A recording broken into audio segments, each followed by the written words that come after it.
and we are here at Western Fair. What's going on, Greg? I'm good. How are you? I'm glad you came down.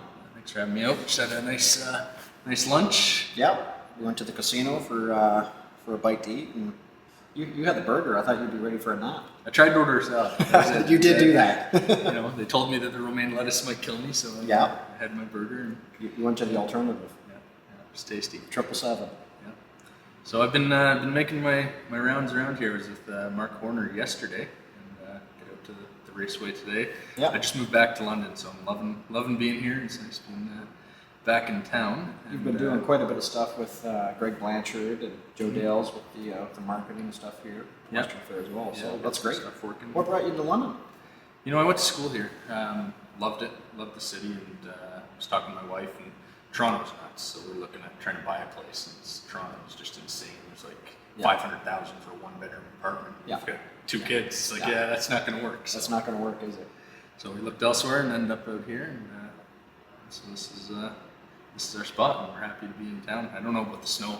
Not looking forward to the winters, but well, I'm glad that we're going to have another regular downstairs at the Simulcast with you in town. Yeah, I don't know, the new top of the fair. The top of the fair. Yeah. Pub night Mondays, and had my first pub night. That was pretty good. Can't complain. Yeah, they do a great job here, and Friday night buffet. So great to have you in town. Yeah. So you are now the racing manager. What is that? Did I get the title quite right? Yep, racing manager. Yep. Okay. So what happened was in the summer there was a position that came available that Greg Blanchard took on to be the director of marketing and communications for the entire district collectively. So that allowed me to move up the food chain, so to speak. So I am the racing manager. My boss, Rob Lumsden, comes from an operational type of background. So I report to him, but I kind of more look after everything that goes inside our racing product. He's looking after more of the outskirts of the onion, so to speak. So food and beverage, security, the buildings itself, and things like that. So it's been a transition, but the one thing I'm very fortunate to have is Greg Blanchard isn't too far away. If we have any questions or concerns. Yeah, because Western Fair does a lot more than racing, right? So he's out. He's got all the shows, and he's got the 5 pads at that arena next door or something like that. Yeah, there's the sports center over there. There's the Agriplex, Yucks. Obviously the market. There's so much going on, yearling sales, everything like that. So a lot of people think that Western Fair Raceway is just racing. We're a business unit, but one of many business units here at the district. Yeah. So when there's some changes coming here, right? Is the Gateway Casino is building their own place? Is that does that happen in the near future, or when I'm not exactly 100% sure what the latest is. To my understanding, it is going to happen. I'm not sure when. So to my understanding, that that space will come available, but I really don't know anything more. They're just sort of brainstorming that now, as far as I'm sure the powers that be up the food chain have had discussions on what they want to do and how to occupy that. But they have, I believe, Gateway is here for another year, or maybe a little bit longer, maybe a year and a half. So it still gives us plenty of time. Yeah, cool. So your role then, what? You said you're involved in the racing as far as what areas does that touch? There's a race secretary is.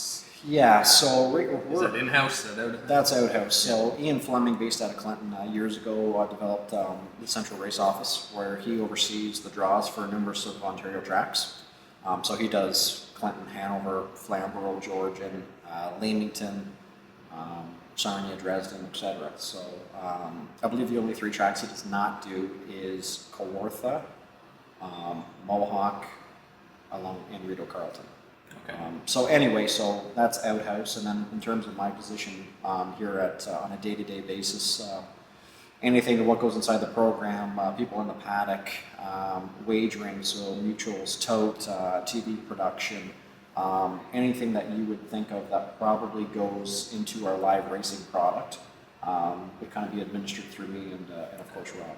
Yeah, so I was talking with Mark yesterday a little bit about some of the changes that have gone on, and in particular the HD cameras that you guys have gotten here. Pretty exciting stuff. Is that kind of the top of mind as far as what's going on in the Yeah, office here? we spent devoted a lot of time this summer, and we really had the benefit of having that summer break where when the HD got introduced, tracks like Flamborough and Grand River, they literally had no time to get their HD up and running. Where we were dark for 4 months, so we had a lot of time to prepare what we wanted to do and where we wanted to place equipment and cameras. So we gutted our TV studio. We gave it a paint job and kind of give it a bit of a cosmetic makeover because it hasn't been vacant in decades. Yeah. So, and then that allowed us to go in and install all the cameras, the robotics, and things like that. So we put quite a bit of time, energy, and funding into that. We have a lot of everything. Virtually everything is robotic except for our upper pan. It's still handheld. Upper pan, is that like the main camera that you? Yeah, that's the high end shot above the grandstand that you will see. Yep. Now, last year, for the last number of years, our lower pan has always been robotics. So. But also is because now our HD is through Woodbine that we can use our tower shots a lot more. Photo finish is obviously through Woodbine and through us as well. So one thing that we're focusing on is camera angles, quality content, things like that. Because in my view, you want to make racing as exciting as possible. So we put a tunnel camera in. We put robotic inside the paddock, so we want to bring in all that great footage and all that great content and distribute it to the world. So that's a priority of ours. Yeah, no, when I was getting the tour in there and saw the people with the joysticks controlling all those cameras, it's pretty neat to watch. It's pretty crazy how someone's in there just doing this with their little hand and they're zooming in, zooming out on an HD camera that's positioned inside the building. Well, and I got the tip from you, I think it was about a month ago, because I had always tuned in on HPI and watched Western Fair, and it's kind of a lot of times I'll play the Pick 4 and I'll be watching Woodbine or something, and I'll play it and I'll be watching a video on there, and then you told me that if I watch it on Western Fair's website, the live stream on YouTube, it's the different feed, and it was like night and day for me. It was amazing. It's like I could read the numbers. It's like I haven't been able to do that in harness racing. And it's only about a 1.5, maybe 2 second delay off the normal feed, which is great for live streams. So we purchased a YouTube encoder in the off season for that very reason. I wanted to make sure that our product was at least available in HD live stream to the world. So we bought the encoder. Checked with Roberts Communication to make sure it was fine on their end, and they said it was, which was great. So we went ahead and did that. So because it's a non-gambling website, we're able to do it, and we had their approval to do so. So we're happy about that because that's a big component. Yeah, so that's pretty exciting because that means anywhere like Facebook or Twitter, any of these places that you could theoretically put out an HD signal. And what a difference! I mean, we wouldn't be able to do this if it wasn't for the funding through Ontario Racing and OLG for all these tracks. But what a difference it made to our overall product for high definition. I remember watching races from last year, and just it was okay, but this is night and day. So I'm only thinking, what about the guy sitting at home betting on a smartphone? What's he thinking?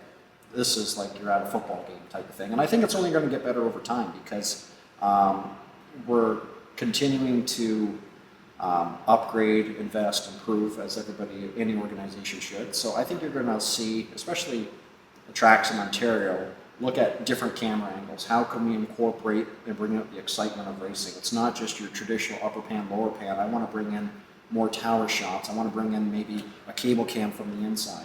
Curtis McDonald did that for us a couple times on Camluck night, but why can't we do that, more of that kind of exciting stuff on a nightly basis? So even our gate cam, our most gate cams now are just shooting straight back where ours is on the side, so you're seeing when the horses come into the gate. Just that level of excitement. So we want to be creative. And I think other tracks want to have that same mentality to bring out the best product for their customers, and that's something that we continue to look at. I mean, in particular in our sport, getting that level of interaction where you can kind of feel like you're there a little bit is important when you're being asked to bet on something. Because I know I'm not really a horseman, but I was close enough to it. I remember traveling down to the Meadowlands for a big race with one of my dad's fillies one year. It was really, really hot. It was like had to be 35 degrees outside, and it was, and the race was delayed for some reason. Some horse had to get a shoe change or something. And I remember our horse was completely washed out. Yeah. It's like you knew she was done. Yeah. But it's like I was on the track to see that. Yeah. If you can connect people in a way where they can see that level of detail, Yeah. and they can start to get into looking at horses, and when you're trying to look at how sound a horse is, or what it's like, the more you can see, the more you're able to form an opinion and Yeah. turn that into betting. And I think the elite lop has done a great job of that. We're talking about like camera angles and just different type of content and stuff like that. I mean, I watch the elite lop when I can on like Facebook Live or not Facebook Live, but like on Twitter and things like that. How they're bringing out, the horse with the wreath and everything like that, and showing that type of content to the public is great. Where else does your signal go out other than, so it goes out on HPI on your website, and you can watch And then it. through Robert's Communication throughout North America as well. So that would air on in any of the simulcasts? That's right. Yeah. So we're in, I would say, between 500 and 600 simulcast outlets throughout North America. I got the list in my office, a bunch of hubs in all in the various states. I'm assuming those individual off-track betting places would choose, like they have all the channels available. Yeah, depending on the number of decoders they have, and yes. So a lot of those contracts and stuff are done through Woodbine, but nothing has really changed in the last number of years. One thing that we do notice is when we're on TVG for our nightly or our nightly program, is we see a nice increase in handle, and that is strongly attributed to TVG. Yeah. We don't get it all the time because based on competition of who they choose and who they choose not to. But as an example, I think on Monday, or sorry, not Friday, Tuesday, we had the first couple of races, and straight up. Yeah, you notice it. So with TVG, do you work with them to decide on what days they're going to show or not show, or they just pick and choose? Some tracks have contracts with them. We do not. I'm not sure if Woodbine does, but they generally take all the Woodbine. They take a lot of the Yonkers, a lot of the Pompano. They don't take Dover. They don't take Northfield. They don't take us, other than if they're looking to fill that void type of thing. But that's something that we're going to have to look at going forward because, I think the demand is there. Yeah. And of course, they cover a lot of the thoroughbred tracks. So now, if you were able to offer them something like HD, does TVG broadcast in HD? Do you know? Well, yeah, they TVG. They pick up high definition, absolutely. But because our product is a wagering product, goes through Roberts Communication, so there would have to be probably a three-way conversation with TVG, Roberts, and Western Fair. I'm assuming that TVG's customer would prefer a HD track over a track where they absolutely. can't read the numbers, right? Absolutely. If you're sitting at in Vegas, let's say, and you're looking up and you're seeing Western Fair, but you're not in high definition, you're looking at Woodbine, you're not in high definition. And they're blowing it up on a 40-foot screen. And they're throwing it up on a 40-foot screen. That's a problem. It's a topic of conversation that is going to have to happen with Roberts, Woodbine, ourselves, on all the various tracks. Now that we're all primarily high definition, because just to increase the overall product to the end customer is obviously essential, but we'll leave that up to the powers that be at Woodbine, because they kind of control the signals and things like that, and act on our behalf with Roberts. So I think it's safe to say at some point that conversation is going to happen if it hasn't already. Yeah, I mean, from a customer standpoint, I look at it as 2019. Yeah. HD is standard. Yeah. So it's not like you're getting, something above and beyond in HD. It's That's just right. like that. That's just required. It's normal. It's like, when I'm talking HD, now I'm looking at an 8K TV. That's It's right. like I'm not even 1080. It's like we're 4K. We're miles And beyond this. Right? Mark Horner was talking about the football game when you did the podcast with him about how you could see the sweat off the the football player. That's the same way it should be with horse racing, especially in the summertime. You can see the sweat on a horse in the summertime, all lathered up. How exciting is that for a customer betting on the product, betting on a pick four, and being that close? It's almost like you're there. Yeah. So that's just one step with the technology of going in that type of direction. But like I said, it's going to happen at some point. So that's, I think, one big area of product quality. And if we're looking to bring people out to the sport, we got to be able to show off our sport. We got to be able to let them see it, whether they're on track or not, the best way. Another thing that's talked about a lot and brought up yesterday was just comparing our product to the casinos. And I was in a discussion yesterday that I can walk into any casino and I can play roulette at 5.26%. I can play a European roulette table if I have a little bit more money, and that's at 2.6%. Yeah. And then we come in and we're asking somebody to play a roulette wheel with 10 zeros on it and bet red or black. It's like, just anybody looking at the roulette wheel and seeing this thing's half green and I'm supposed to bet red or black. I can't do that at even money. Yeah. So how much, as far as your role and what's going on here, how much do you have the ability to look for innovative ways to improve your wagering product? Well, first of all, we have control over our wagering menu. We increased just as an example, in the off season, we had an opportunity to discuss our pick 3. So our pick 3 is a 20-cent minimum wager. And one of the things that we really focus on here at Western Fair is payouts. We want to see people rewarded. I'm not a fan of 20-cent pick 3s. I think it waters down the pool. I think it hurts the customer. Anyway, long story short, we upped it to the 60-cent minimum. And we talked to our friends at Woodbine. We did that. We got the results back there about 2 weeks ago. The payouts were strong as we expected, but the pool dropped. The pool was down about 20%. So we had discussions about taking it back down to 20 cents, which we elected to do. Had it dropped maybe 10%, 15%, probably would have said no. But that's just an example of us trying something as well. Me personally, I know Gabe Pruitt put something on Twitter there last week about how lower payouts are killing the product. Lower minimums, and he brings up some very valid points. Our tri-actors are the same. So to answer your question, we have a lot of input of what we want to do. We run things by our friends at Woodbine. They have all the data. They have all the expertise and the trained professionals to go in and say what's working and what's not. We talked about putting in a pick 5, but I didn't want to do that because I didn't want to water down other pools. And if I'm going to do a pick 5, I want to do it in race 1. Well, we have the pick 3 in race 1. And we're only traditionally a 10-race program. So there's only so much you can do. And we're looking out for the customer because we want to have the highest pools for them. We don't want them playing into a $1,000 pick 3 pool. We want them playing into a $5,000 pick 3 pool. Speaking on our wagering terms, same thing with the pick 4. So I don't want to liquidate and water down other pools. So we're just leaving things as is, but we're always looking for new ways, new wagering incentives, new wagering concepts. And so you run an early pick 4 and a late pick 4, right? That's right. And are they both both guaranteed, or the early one's guaranteed? Both guaranteed at $5,000. Yep. Early pick 3 is guaranteed at $2,500. And then we have 2 super high fives as well. They're not guaranteed.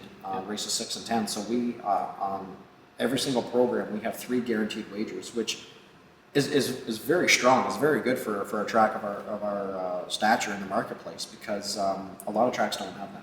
Now, is that just the track putting on the guarantee themselves? Yes. Well, if it doesn't hit, it essentially goes to Woodbine. Okay. So because they handle the wagering revenues and everything like that. So, but it's been maybe 1 out of 150. So when the pick 4, I'm assuming that the current takeout rate on the pick 4 was introduced in the last few years. When a new wager like that came up, like say you were going to run with the pick 5, yeah, and coming out with we want to try a new low takeout pick 5, and let's say that was the idea you were going to run with. Which it was. Is that something in-house you guys can just come up with and run? Yeah. So we would essentially run it by Woodbine for their approval because we have to. But absolutely, if there's a pick 5, it has to be a 15% takeout. Takeout is always been and going to be a discussion for horse players for years, decades to come. But for that type of multi-leg wager to introduce it, has to be at a 15% minimum. For me, it's one of those things that it's just a bit of a black box because I just don't know what happens when the takeout comes out, and I love how they did at the gas stations. I don't know if you've ever noticed this, but if you go to the gas station now, it'll tell you, okay, you're paying $1.20 a liter. here's the HST, here's the other tax, here's this, It's already and included. here's what we get. And they divide it in a pie and tell you where it's all going. And I think I saw a report come out from Woodbine, and I asked the question on Twitter, is like, how is the wagering revenue only 6%? When I know that the average takeout's 20 something. And it was like, how do we get from here to there? I know there's a lot of hands in that pie, right? Yeah. There's the government, so I'd love to see it. I don't know if you're the guy to answer that question for me, or if it's somewhere out there, but just to give some transparency to the customer about here's where it is. There's a lot of hands in the pie. Takeout's one of them. Commissions are another. I don't have all that data in front of me. I'd have to go back into my office and dig some of that out. But I think that there's probably about five deductions. I'm trying to think. Yeah, about 5 deductions, I would say, including the takeout, before it hits the end customer. Which is, and not a high percentage by any means. The highest percentage would be the takeout. But yeah, there's a lot of moving parts in a form of a wager. Yeah, and I mean, one of the things I'm trying to do is to kind of reach out to every part of the industry and just to get some transparency and say, okay, let's all understand what's going on and what really is the challenges what are the challenges that we're facing. It's incredible how, and I got to speak to what Mark Horner said to you the other day. It's so important for everybody to work together. When you were in the tote room with me there about a month ago, probably something you've never really seen before of how it works on our end, how we're operating a racetrack. I invite people in the paddock all the time to say, guys, please come. I want to show you why I'm putting up 10 minutes for the next race, why I'm going long at 12 minutes, why we're dragging, why we're doing this, because it just educates them further to understand our business model and why we do things the way that we do. So, it just goes back collectively to move the industry forward.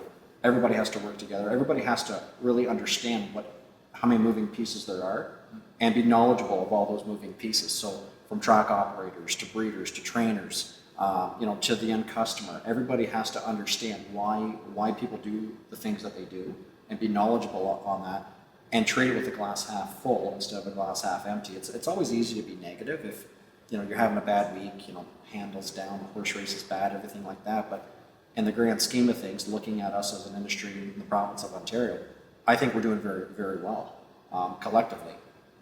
But it requires everybody to work together. Let me ask you on that one then. So I've got, if I worked in the industry, I would have been fired for sure over my ranting on post-time drag. Oh, here we go. I think it's just not good for the sport. Yeah. But through conversations with racetracks, with different people, I strive to understand what's going on. So where did this start, and how did we get to where we are now, where it says 0 minutes to post and that means 7? I think it started, I would probably say, in the last 5 to 10 years, where, as an example, you would see Mohawk. I think it starts from the top. I can't remember exactly what track started it. But essentially what you would see the tracks do is instead of going off at 0, they would, save themselves 2 minutes at 0. So they would drag 2 minutes. And then it got to be 3 minutes. And then it got to be 4 and 5 and so on. So it's a necessary evil. I'll politely say, am I a fan of a post-time drag as a track operator? Absolutely not.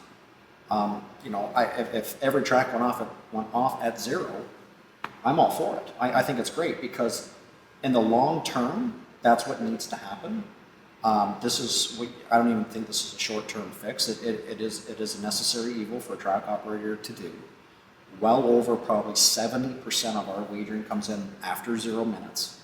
The customer now knows that. So we need to start peeling collectively throughout North America, start to peel back that drag. I wouldn't go from 6 minutes to 0 in just the blink of an eye, but I would slowly bring all that back so the customer slowly becomes aware of the issue and saying, hey, they're slowly bringing this back. Yeah. Let's all do it together, and go from there because obviously it's not good for the end user. Well, and that's, if somebody was to try to just stop right now, they're going to get crushed, and it would be very easy to prove if you guys, when the tote board went to 0, they're going to the gate. Yeah. I mean, you'd see your handle drop, like you said, probably in half or something. Oh, that absolutely. night. So one track can't solve it, but yet, let's say even we got every harness track on board. Well, we're not just competing against harness tracks; we're competing against all the thoroughbred tracks that drag too, and everybody at the off-track wager. And the thoroughbreds are slowly getting to be just as bad as the harness, which I didn't think would happen. But I could not agree with you more. It doesn't take one track. I got to give Alex Dodoyan at Yonkers a lot of credit. He took over and made that initial change, and I think it was brilliant. I think that customers are applauding him for that. And he, he's dragging maybe a minute or two because the clock winds down. He brings the car around 3/4 of a lap and lines them up, and off he goes. So essentially, he's dragging 1 or 2 minutes. But for us as racetracks, know when he's going off, we can position ourselves around that, and he can do that with us as well. But that's the starting point collectively in the industry. I got to give him a lot of credit.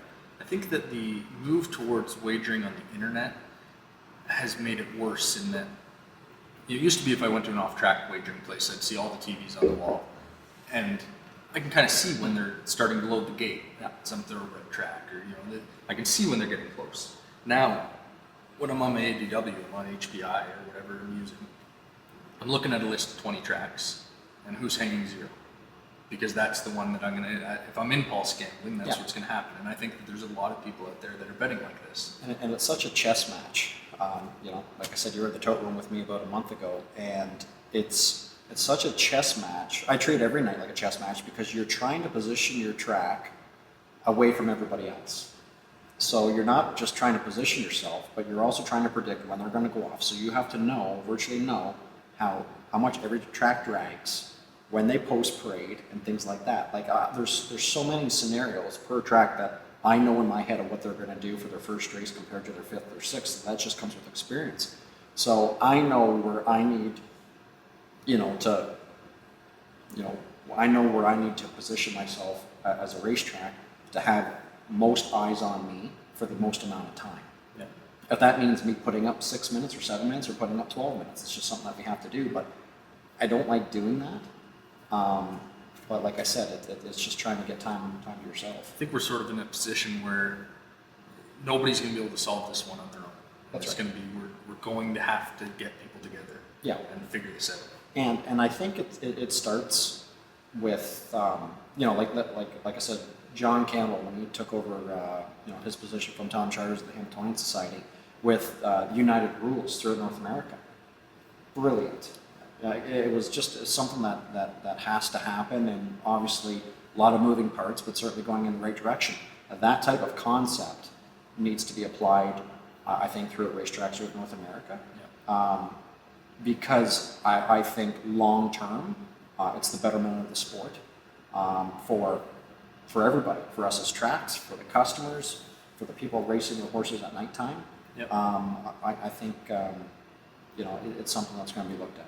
So one thing, when the rules that I typically talk about that I think are most important to me to get clarified and to get consistently enforced are fair starts and pylons. Yeah.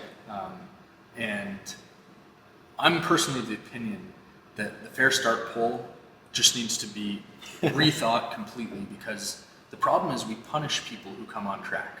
So the new guy who comes to the track for the first time goes and bets $20 to win on a horse. He's standing outside watching the race. His horse breaks before the start. Inside the fair start pole, he lost his $20. Yeah. I'm sitting at home. I know what I'm doing a little more. I cancel my bet. Yeah. A big percentage of my overall ROI would be through canceling bets correctly. Yeah. And if I'm on track, I'm getting punished for that. So I mean, that one to me is just such a simple answer, but it's hard to implement. Is you just got to close the race when the gate starts moving. And I think, I could be wrong, but I don't even think they have a fair start pole in the US. I think it's only a Canadian rule. I would agree with you. I'm not a fan of the fair start. Pylons are a little different, dealing with the regulator for unfair advantage and so forth, but I think if you collectively got even AGCO officials might agree regarding the fair start. I think that that's been a topic at a lot of meetings. Nothing's been transparent about the outcome, but I do know that it's been talked about the last couple of years. Yeah, to me, it's just bad that if you pick a small track, and Western Fair is a half-mile track, if you can get a feed where you're live and you just box in the super all the horses with their nose on the gates, you can do very well. Yeah. And especially if the favorite's nose isn't on the gate. That's right. You can scoop pools. It's like that's a product we don't want to have our product being beat that way. We kind of call it playing the start, where because we're a half-mile track, they're kind of going at a pretty good clip around the turn. Yeah. So horses from the outside have their noses buried on the gate. The customer might automatically assume that horse is leaving 100 miles an hour and he's 8-1. He might just take that opportunity to get on the computer real quick and we're on HPI and fire away type of thing, right? So, but that's at every half-mile track. That's just not here. But the fair start pole is something that. I seen at Mohawk there the other night where a horse had broken equipment before the fair start. So as a customer, you're going to say he had an unfair start. He had broken equipment before the start. That's a bit of a different one. But all those things need to be looked at.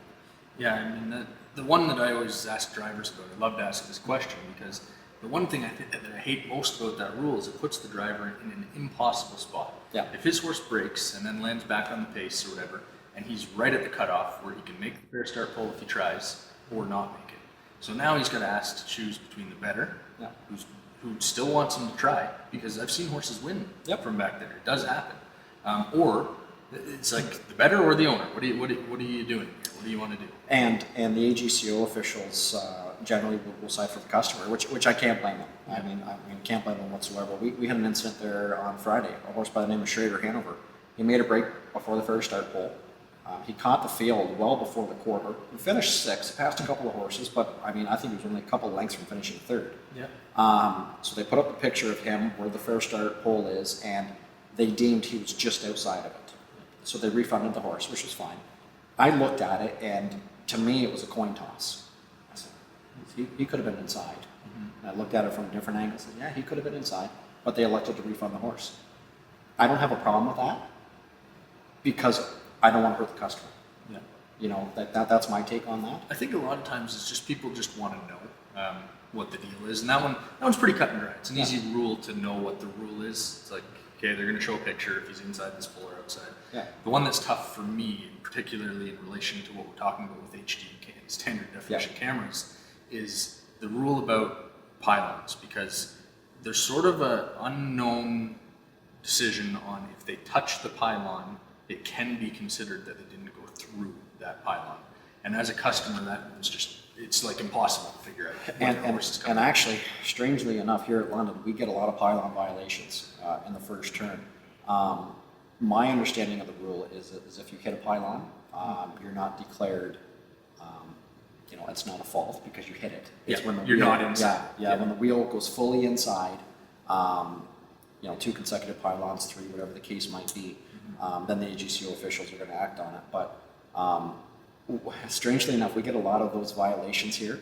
I don't really know why. Yeah. Because we get more pylon violations than a lot of other half-mile tracks. So I'd hate to be the judges trying to do this, because when they're trying to look at these cameras and decide, did he touch that pylon? I don't know. Like, you watch the NFL and stuff, and a lot of times it's like, it's inconclusive, we can't turn it over. And when you call the driver is going to say, of course. Of course. Yeah. Well, we're the only sport in the world that calls the participants to ask them their opinion on a referee decision. That's a great topic of discussion. We've had discussions in the past regarding that very issue, calling drivers, especially regarding interference, calling a driver, hey, were you bumped there? Yeah. We're in high definition, you got 6 different camera angles to look at, but they're trying to make the best, be a devil's advocate, they're trying to make the best result for the betting public. Well, a lot of times I think it's a legacy thing where before we had the technology we have now, they would need to talk to the participants. But it's like, you don't see the NHL calling in Sidney Crosby and saying, hey, do you think you touched the goalie before you shot that? It's like, no, we're going to decide. You go sit on the bench. Because it's such a time-sensitive sport. Yeah. Where racing is a little, a little less time sensitive, I would say, because you're putting up 6 to 12 minutes before the next race. So the judges say, we got a little bit of time. Let's get this call right because the race is over. Yep. No, I think of sports like tennis, where when you're measuring millimeters on the serve, did it touch the line or not? It's like technology can solve our problem. Yeah. We just got to get it there to where And we know we went through it. And that's where it's headed. Yeah. That's where it's headed. I wouldn't be surprised to see within the next 20 years, sensors, some type of sensors on pylons, with a camera or something like that to see if it moved, type of thing. That's where the industry is going overall.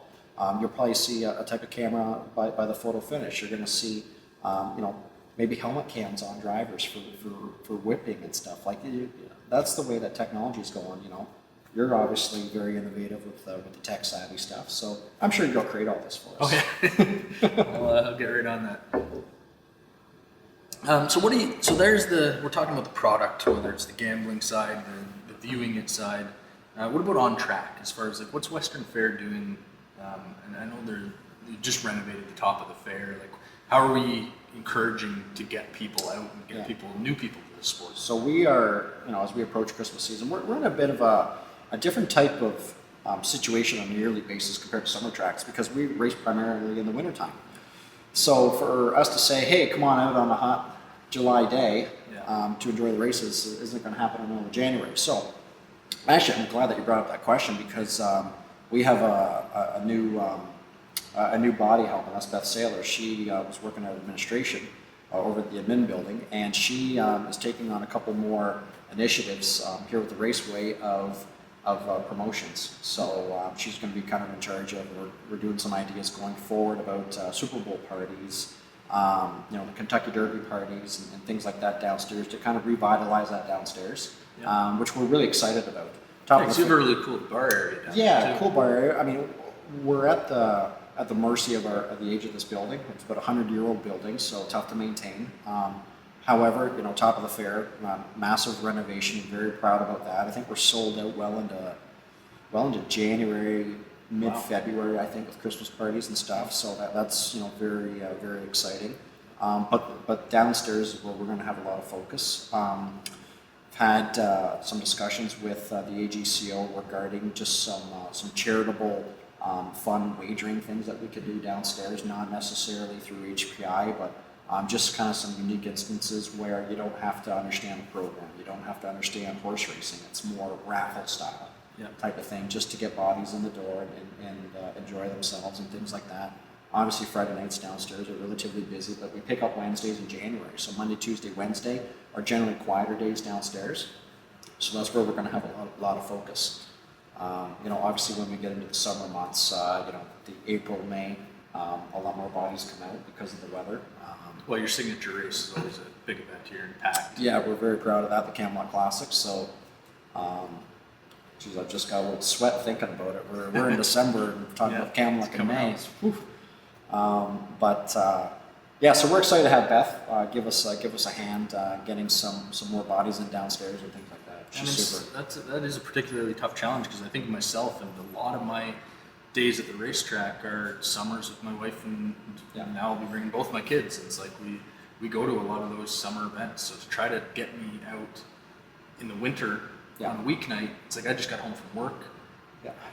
To bring my wife and kids, it's got to be a different offering. You got to warm up the car. You got to chip the ice off the windshield, and come out to the track. So it's not, especially with young kids. I got 2 young kids myself, so it's just as easy to stay home and flip up the live stream or HPI and do that, because I mean we're at the mercy of technology.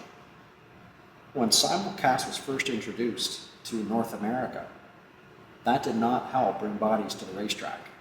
I remember my dad talking about the 70s and the 80s at Windsor, how they're lined up 10 deep at the fence, to watch, great horses like Camelot and, other horses like that in the provincial pace. So, or provincial cup, I should say. So, I mean, with Simulcast introduced and technology the way it's at, it's really allowing the customer to sit at home, watch the Leafs, bet the ponies, and have a bag of popcorn. Yeah. And go to bed at 10 o'clock. For sure. Yeah, I think that if I'm just if I'm just going to watch the races, I'm probably going to watch them at home. It's just like how I watch most of my movies at home instead of going to the theater. If I'm going, it's for some special reason. I'll tell you a great instance with me is I owned a 3-year-old trotting filly with Trevor Henry, and the only time I watched her race was once, maybe twice in the summertime. Wow. And she raced all summer. Why? Well, I got 2 kids at home, and I can just pop it up on my phone, and it's a quick 2 minutes, and that's it. I'll tell you one thing that I've heard now from surprisingly a lot of different people have told me about what the reputation that the dining room here at Western Fair had back in the day. This used to be like the spot to come and eat. Yep. And pairing with the renovations that you guys are doing here, I think a huge opportunity is if this place can be known for its dining and to be like, you're going to come out here and have dinner and we're going to watch races. Now I'm thinking, do I stay home and watch the race? But I mean, they got that great roast beef. The buffet and stuff like that, and that's kind of like where we're heading. You know, it's much more easier to promote the top of the fair when it's been renovated like that. So, you're coming in for a great meal with live harness racing action. So it's just another marketing push, if you will say. It's part of the experience to say, hey, you know what, let's go to the track tonight, let's enjoy dinner and watch the races, because you can go to the keg or somewhere else and you can have a nice meal, but you're not going to get live racing. So it's just an incentive for the experience. Yeah, because I mean, every business does that, where it's like if you're a bar and the Leafs game's on, people's friends who don't necessarily care about the Leafs will come out to the bar. That's right. Because it's about the atmosphere, the food, the drinks, and the people who like the Leafs will watch, and the people who don't won't. It's about the conversation. Like even downstairs, we're going to put up a couple more TVs around the bar, just for Friday nights. You know, the Knights are playing or the Leafs are playing, but then there's Western Fair on high definition. There's Mohawk on high definition. So you don't have to be. The messaging is you don't have to be a fan of racing to come to the racetrack. You can come, have a beer, have something to eat, watch the Leafs play, maybe make a wager, or vice versa. It's just more of the atmosphere. We want to create a buzz downstairs. So I think that's the goal. But I mean, and I'm not just speaking on behalf of Western Fair. I think every racetrack's, Achilles heel is getting that younger bodies into the track, because it's a. I mean, I'm looking at our Simulcast patrons downstairs, and there are no spring chickens, and I'm sure that's like that everywhere else. So that is the number one target that we have to rectify. I think that OLG and OR have done a great job with their marketing campaigns with the commercials and things like that. Cosa's doing a great job as well. I love that trailer wrap idea. With Mark Horner, he talked about that. Just things like that. So, I mean, it's not just Western Fair promoting, getting the younger audience and the younger bodies into the facilities. It's collectively everybody. So it's not, like I said, everybody's got to be in this together, from racetracks to breeders, to industry associations, to caretakers, to blacksmiths, to veterinarians, everybody's got to say, hey guys, we all have a part in this. The challenge of the age demographic, I think, is one of it might be the biggest challenge facing this sport. Absolutely. The first time I really got hit in the face with it is I went to the World Trotting Conference in PEI a few years ago, and I mean, I was probably the only person under 50 in the room. But the crazy thing to me is, like, people look at me like I'm a kid in harness racing. It's like, I'm 33 years old. I got 2 kids. I'm not young. I'm not even the young audience that we're looking for. But we're talking, we're into this probably 65 average age. Even when we built our first harness racing video game, the average age on it was 45. And I was thinking, like, this is crazy. We've since built Catch Driver, which averages about 26 years old, which for us was really exciting to reach that audience with something. But I mean, it's tough, because when I've thought about my friends over the years trying to introduce them to harness racing, I've struggled to do it. And it's really difficult. I mean, my wife's from Australia, so I've been down there a couple times, and they have what they call junior drivers. So, I mean, sure, they're born in the industry and everything, but they can start driving at a young age. And I think it's like under X amount of wins, you're considered a junior driver. So a trainer could list that junior driver, and that allows the trainer's horse to drop down in class 1. So it's an incentive for him to use that junior driver. Wow, so it's like an apprentice jockey. Exactly what it is. So it's kind of, I said, oh, that's really interesting, that concept, because it favors the horse, favors the trainer, and favors the junior driver. So just something like that, right? Is this, I think when they, and maybe it's just the culture, they've always done it. But I said, if we did something like that here, thinking outside the box, stating, hey, if you use a driver that has less than 300 wins, instead of your horse fitting non-winners of 3, if it's non-winners of 2, because of that, that gives that driver that extra, first of all, skill to say, hey, you know what, I'm getting some work here, and obviously helps the driver and the horse. So I think that's just an example of what I picked up on what they do in Australia that I think could be applied here to really help, grow the sport as well. That might give some younger drivers a shot and let them see if they can cut it. And I mean, I'm just thinking of Australia since we're talking about it, but the number of female drivers and trainers, it's incredible to see. It's funny because we look at it like they're weird. Yep. But New Zealand and Australia look at us and we're like, it's 100% men driving the horses, 99%. But they look at us and they think we're weird because it's like women win races over there. And the culture is changing so much, Ryan. I mean, we talked about this when we were having lunch that, I mean, look at Scott Young, what he's done the last 2 to 3 weeks. These past 2 to 3 weeks is something he'll never forget. It's simple as that. He'll never forget it. He's done a great job. I mean, I applaud him. Is he bound to go on for bigger and better things? Time will tell. But getting back to the culture of things, it's getting to be a young man's sport, like in the industry in terms of the participants. I mean, Jay Harris is doing some good things downtown. I mean, you look at Dexter Dunn, first year in North America. Look what he's done. Just things like that. And, in Australia with the female drivers, with the whipping rule and a lot of restrictions and stuff like that, Dan Fisher put out that great story about, the next female driver. Who's it going to be? She's out there somewhere. I applaud him for writing that. That's thinking outside the box. To me, it's not a question of when or if it's going to happen. It's a question of when, because it is going to happen. There is going to be a superstar female driver come out of nowhere and do great things in North America, and that is going to be awesome for the sport. I wonder if we might end up being like a Dexter Dunn story, where if, in order to inspire some drivers to come up from Canada and to get to that level, to have a successful female driver come over and win some races here. Yeah, it's a lot of trainers put drivers on horses too. Great set of hands, power driving. Got the wicked lean type of thing. I mean, if you look at some races from other jurisdictions and countries, they didn't have the lean 10 years ago. All thanks to Tim Teacher, he started that. But anyway, it's getting to be a situation where a lot of young drivers are coming up. Around here we got like Austin, Sawyer, Ryan DeRoche, they're getting a lot of work, and they want to be Tim Teacher. They want to be him, right? They may not have his colors, but they want to sit on the bike like him. So that's just the way that these guys have become role models for the younger generation to follow in those type of footsteps. It's part of the job, right? When you need to be listed by a trainer and an owner, you got to look the part. You got to have that confidence, that swag, where it's like you walk in like you own the place. And the other drivers are maybe intimidated by you. You have to have that in order to be successful. So whether it's the lean or the look, whatever it is, that's a big part of their success, I think. And a lot of it too is the business with technology has gotten to be so much with, you got to be a people person.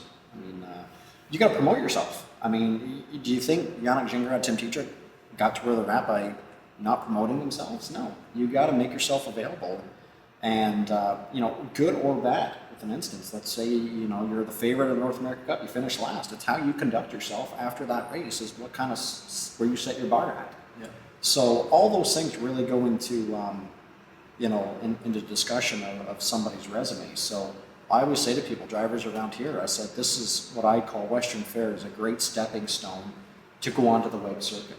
I mean, you look at Trevor Henry, you look at Doug McNair, you look at Bob McClure. So this is what I say the foundation of kind of where you're going to, learn the basis from, and then eventually, get some grassroots drives, get some sire stakes drives, and kind of branch off from there. We're proud to be that racetrack. But I always tell the guys, how you conduct yourself here, how you keep yourself on a professional basis, is the foundation of the next step. It's kind of cool to look at it that way. Like, you've got the London Knights here, and a lot of future NHL players come through this city, and to think about that for the drivers, really, getting your first 500 wins on this track. getting that experience. We just did a presentation for Natasha Day last week. She got surpassed 1 million in career earnings. She had no idea. I guess she doesn't follow her stats that well, but we do. So, but anyway, it was great because I don't know of another female driver that surpassed $1 million in career earnings at her age. She's doing some great things, but we just kind of want to be that track that says, it all began for me at Western Fair. This is where the foundation, this is where the roots started, and I went on to bigger and better things. And we're proud to be that type of racetrack. To me, that's a really cool area to explore as far as like, if you were the track that had the rookie of the year, and had this something built around that, where there was actually a big prize for these rookie drivers and stuff like that. That's really exciting stuff. Yeah, you look at a guy like Bob McClure. 3 years ago, he was getting a full card here at Western Fair. He goes to win the Hamiltonian. That's great. That's what we want to see. We want to see that for every young driver, to go on and have the success and kind of lay that foundation and to go on to bigger and better things. And Bob's not going to be the only guy that moves up from here. There's other guys going that way as well. It's just a matter of time. You got to be the people person. You got to have the right type of mindset, and it's going to happen. And have the right. Obviously, you got to have the right people around you. Trainers and things like that. You got to have that support system. But I think that Western Fair is, if I'm a young driver, I want to be driving here.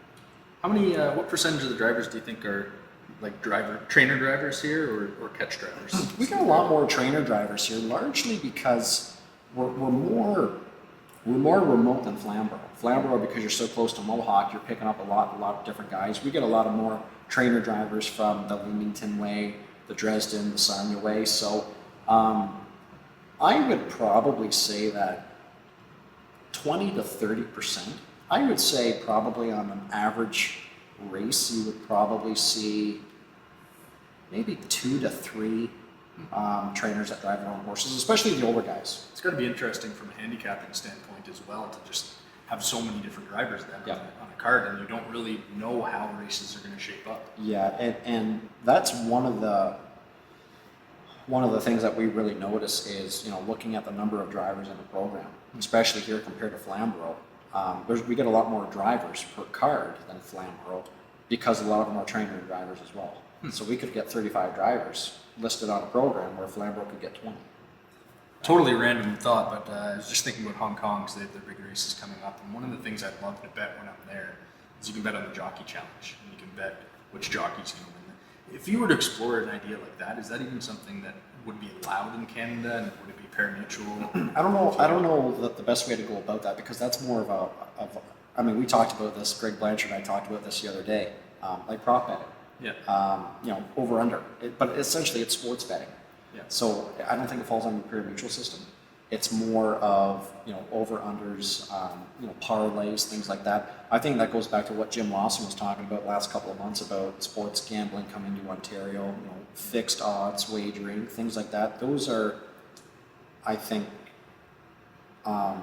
next steps to really look at. I'm sure that they probably already have, to kind of get the wheels in motion, because it's an evolving sport, and we have to move forward and do it collectively. I mean, for me, pairing with the talk about young up-and-coming drivers, I would love as a fan to be able to come out and bet on my favorite driver, and then watch the races that night, whether it's pari-mutuel or fixed odds. Either way, it's like, all right, here's my guy for tonight. I'm just going to cheer him on all night. And come to the dining room. Like Bob McClure wins 3 races Saturday night at Mohawk. What's the fixed wager on that, or pari-mutuel, whatever it is. There's a lot of different things that I'm sure that Woodbine is looking at or already has. I think that would probably fall more under the sports betting, but like I said, it's something that is going to be a topic of discussion, to be more innovative and open and change. I mean, we've been under the pari-mutuel system since day one, so we have to collectively adapt to change. If we can't adapt to change, we're in big trouble. I mean, and that goes from how we operate as racetracks, how we train horses, the pari-mutuel system.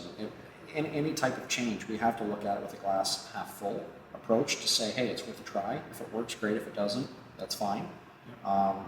But that's just my take. I mean, I thought what Bob McClure said was absolutely brilliant when he talked about the mile and 3/8. He said he doesn't like it, doesn't like to be out 3 turns, but he understands why they do it and he's okay with that. Like, he's willing to bite the bullet for the betterment of what Woodbine's trying to do. And to me, that's a beautiful approach, great approach. I see the payouts of the mile and 3/8 and they're tremendous. So I got to give a lot of, I got to applaud Bob, the drivers, and the horsemen, and Woodbine for taking that initiative. Yep. Same thing with Post 10, trailing behind the 1. I mean, I see the stats, and they're adapting to change. They're trying new things. Good for them. That's great. Yeah. Yeah, and I think we would, maybe even a little more pressing for us to do that, because some would say we've sort of missed a generation of that change that needs to catch up. And I mean, maybe it's because I'm a year younger than you. It's, when you do something the same way for so long, it gets to be like all you know. Like if you train the horse the same way, you've run your races off the same time, like you just refuse to change. Well, you got to treat every business and look for growth. If you're not growing as a driver with wins every year, if you're not setting goals and trying to reach them and trying to grow and develop, then you become stagnant, and then you become non-existent. Mm-hmm. So you have to continue to evolve, reach new goals, continue to push, and be surrounded by the right type of people with the right type of mindset. That's going to help you get to where you want to go. I mean, I'm sounding like a bit of a motivational speaker here. No, yeah, I'm totally on board with you. I mean, I think of all the other sports that are changing to make the games shorter and making all these changes to games that you would think never would change, because there's particularly in like baseball and the history and the tradition there, we sort of have that where we don't want to change things and want to keep them the same. But best example for me is the NFL. I read a stat the other day that there's 11 minutes of gameplay in an NFL game, because the clock runs when you're not playing, right? Yeah. So this game will be on TV for 2.5, 3 hours, and it's 11 minutes of play. And yet, somehow, you don't leave there bored. No. And they've only played 11 minutes. So that's like a card of racing here. If you had 10 races, okay, we've got 20 minutes of actual racing in a 3-hour window. Yeah. We've got that similar challenge. How do we make that 3 hours of entertainment and not 20 minutes? And that's an issue that we talked about is what do we do with our customers in between races? Well, first of all, they're flipping to a different racetrack if they're at home and wagering, but to bring young families, new customers into the racetrack, like my brother will bring some of his friends and say, we left after race 4. We're aware of the issue, but do we sacrifice not putting our next race in the right spot to put up 6 minutes and run the next one off or people down there? So there's got to be give and take, but that's a major point of discussion, is the entertainment dollar, and how do we, and the retention, how do we keep those customers here? For me, it's like if I'm here and I'm eating at the buffet, I'm happy. Yeah. Or if I'm betting the races, they're a good distance away from each other. Yeah, that's it's right. The people who are new to it that it's kind of strange for. And the big thing is too is what I find is the race program themselves can be very confusing. Mm-hmm. I'm not good at reading a thoroughbred program, and I'm a standardbred guy, so it should come relatively easy, and I still struggle with it. What's a new customer? How is he going to read that new program? Mind you, we really simplified it with literature and stuff like that downstairs, but I'll walk up top of the fair on a Friday, and I can see people struggling to read a program, so I'll just make my way over, hey guys, do you need help? Any questions type of thing, and next thing you know, I'm answering 15 different questions. Yeah. Those are the type of things that need to be improved upon, and I know it doesn't just happen just here, it happens collectively throughout North America at the various racetracks, but the further that customer becomes knowledgeable of what they're doing and what they're wagering on, they get more comfortable, then they start to take an interest. And especially if they have a little bit of success right off the get-go with that $2 wager, you might have hooked them. You might not hook everybody, but at least you're starting a path. Well, I'll tell you what people, younger generation, is betting on is things that they feel like they can form an opinion on. Yeah. So if they're betting on the latest esports, say they're betting on a Counter-Strike match. They've played this game for thousands of hours. They feel like they know better than everybody else in the room. Yeah. And when I walk in, say I'm a 20-year-old kid walking into the track and I look around and see people who've been in the same seat every day for 40 years, and I know I have to bet against him. Yeah. Why do I think I'm going to win? You know, it's an impossible challenge. And it's really interesting too to see the conversations going on with social media with different industry participants. I'm active on Twitter, and it's really people put their pick 4 tickets on there, and it just starts a conversation back and forth. Like it's really interesting how the technology has evolved. We always put on Twitter, hey, live racing tonight, 10 races, here's the live stream, et cetera, et cetera. But it's just as important to engage with that customer. Sure, he might like it, but engage with him. Yeah. Talk about, hey, are you playing tonight? Other tracks, what's going on there, type of thing, and working together. Like we one thing that us as racetracks, I know I'm rambling a little bit, us as racetracks need to do better is cross promote with one another. Western Fair needs to help promote Flamborough. Flamborough needs to help promote Woodbine. Woodbine needs to help promote Leamington, Clinton, everybody like that, because we're all in it together. Yeah. That's one of the things that I think that could be improved upon, and then that also reaches out to that customer as well. I mean, that makes a lot of sense. Is if Western Fair brings in a new customer, that's going to benefit everybody. And you're not really competing against each other all the time. You're kind of working together to develop new fans. And if you get customers upstairs for 9, you just say, hey guys, if you enjoyed yourselves tonight, and let's say you live in Woodstock, you can go to Flamborough on Saturday night as well. They got live racing type of thing, right? So just those type of things. But I will say that OR and COSA, OLG, they've done some great things with the starting gate offer, where you go to the website, you sign up, say what track you're going to go to at what time, and you get a $20 betting voucher, which is great way to start. Like, I'm just going to a website, putting my information down, and I'm getting a free $20 betting voucher. That's great. So we get a list all the time of people that are coming, and the response has been quite well. So I got to give them a lot of credit, because it's an initiative that they undertook, and I think it's really paying off, because it's getting a lot of new customers in the building. So when they get their $20 betting voucher, would there possibly be any way that we could facilitate giving them the best shot at not just losing that $20? Yeah, so a part of that, what we do is we always have what we call Sugar's Best Bet. Mm-hmm. So it's one horse a night that they're always going to see on the simulcast, and we do it on the pregame show, best bet of the night, and it's just we talked about it when I was working at Woodbine. It's pretty much, if you got $20, where are you going to put it? Yeah. And it's this horse in this race, just to say, hey, because we want that customer to have success right off the get-go. Right? We want them to be rewarded. If they spend $10 and they get $12 back, they won. They want to win.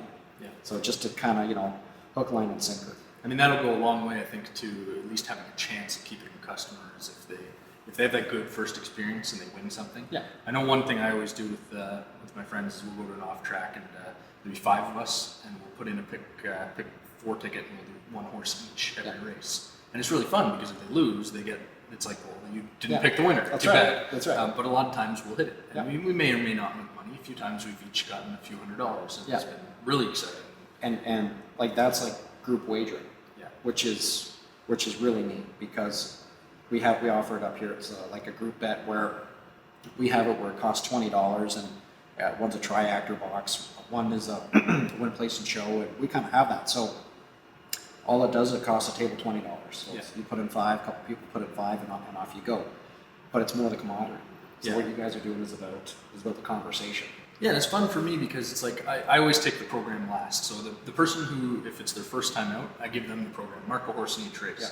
And it gets to me, and it's like I'm kind of the anchor, where it's like I'm supposed to not miss the obvious horse. If they all picked a bunch of long shots, they might be the one who creates the big payout, because they picked a horse who I could never pick. Yeah. But I got to get the 3 to 5 shot who they didn't see. And that's just an example of you introducing your friends to wagering, right? So more of that needs to happen collectively around North America, where a guy sitting at home can bet, go on Proline or whatever he wants to do, and bet a football game. Say, no, I want to bet the ponies. Like everybody, a lot of people bet the Kentucky Derby that don't even know a horse in the Kentucky Derby, right? Because it's the Kentucky Derby. It's a prestigious horse race. That conversation, that camaraderie, that praise, and that needs to be showcased on the standard side as well. Yeah, I mean, that would be really neat if it was integrated with our. I mean, don't get me started on Proline.